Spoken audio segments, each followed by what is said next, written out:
อนยามหนาวเลยเด้มีคนกอดแล้วยังบ่มียังบ่มี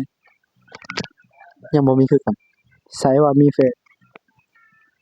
ห่างไกลกันตั้งหลายโลกเกือบสิฮอดเข้าดาวเลยเด้เจ้าสิเข้าดาวนำไผ ไปตรวจ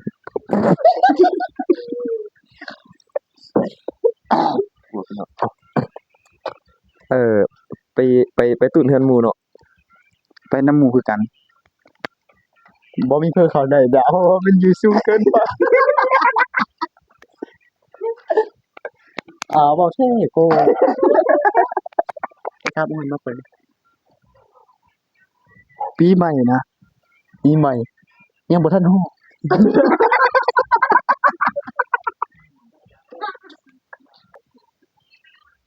เข้าดาวเจ้าสิไปลิ้นอยู่ไส ไปลิ้นอยู่ไสก็ได้เนาะถ้ามีเงิน เมียน ไปลิ้นอยู่ไสก็ได้ถ้า อะไรอะคือตลกปดละมาขึ้นไปลิ้นอยู่ไส ไปลิ้นอยู่ไสก็ได้ถ้ามีผู้สาว ก็ตลกเจียอะฮายไปลิ้นอยู่ไสไปลิ้นนำขนมไปลิ้นอยู่ไสอิหยังนำทา